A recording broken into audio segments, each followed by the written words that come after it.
Halo Sobat Kenzo, ada yang pernah ngalamin pedal kopling dalam alias kopling sudah tidak enak? Bisa jadi bagian ini mengalami keausan.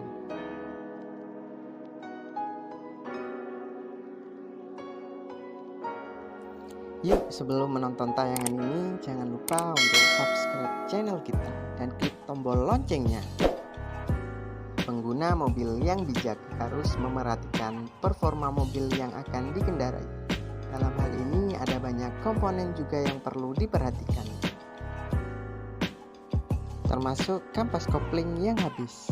Bagian mobil tersebut seringkali bermasalah namun kurang diperhatikan pengendara mobil.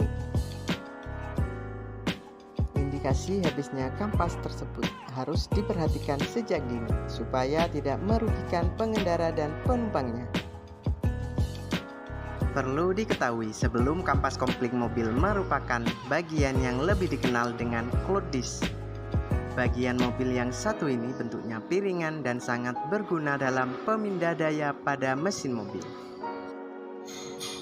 Beberapa tanda kampas kopling mulai habis. Yang pertama, akselerasi lemah. Akselerasi lemah adalah tanda pertama kampas kopling mobil yang aus atau habis. Yang kedua, berbau gosong. Yang ketiga, putaran pada mesin tinggi. Kondisi putaran mesin yang tinggi ini biasanya dipicu oleh keadaan akselerasi mobil yang melemah serta permukaan pada kampas yang cenderung licin. Yang keempat, pemindah gigi rasanya keras. Tanda kopling mengalami aus atau habis selanjutnya adalah pemindahan gigi rasanya lebih keras dan kaku. Kondisi kakunya pemindahan gigi ini biasanya akibat dari mesin transmisi gigi mobil yang terus-terusan berputar. Yang kelima, selip kopling. Kopling mobil yang aus juga dapat ditandai dengan selipnya komponen ini. Kondisi ini lumrah terjadi pada mobil yang kampasnya sudah tidak bisa digunakan seperti biasanya.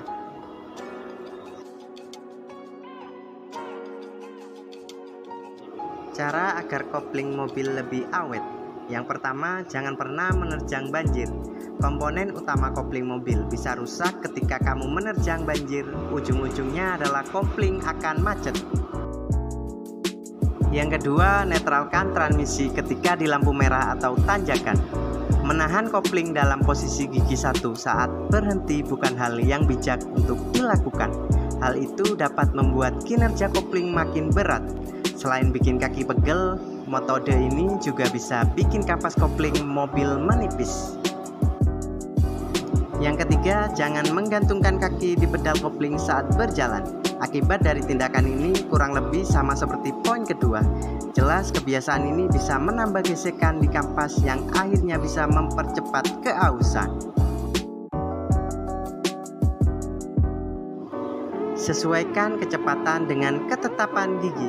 Ketika berjalan dengan lambat, gunakan gigi rendah, begitu juga sebaliknya. Jangan biasakan untuk tidak menurunkan gigi ketika kamu berkendara dengan kecepatan rendah. Tindakan ini bisa menciptakan gesekan keras di kampas kopling. Ujung-ujungnya kampasnya cepat habis sebelum waktunya.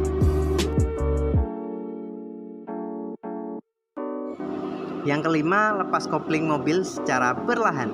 Lepas kopling usai memindahkan transmisi dengan perlahan. Jangan dihentak atau dilepaskan secara mendadak. Ketika kamu merasakan adanya hentakan, maka sebetulnya hal itu karena ada gesekan keras yang terjadi di kopling. Yang keenam, jangan mengemudi dengan gaya setengah kopling lagi. Ketika kamu menerapkan gaya ini, terutama pada saat tanjakan agar mesin tidak mati, maka kopling mobil akan menjadi seperti logam dan bergerinda. Yang ketujuh, jangan tergoda beli kampas bekas atau pantai kampas kopling mobil. Harga pantai kampas kopling mobil biasanya lebih murah daripada kampas yang baru.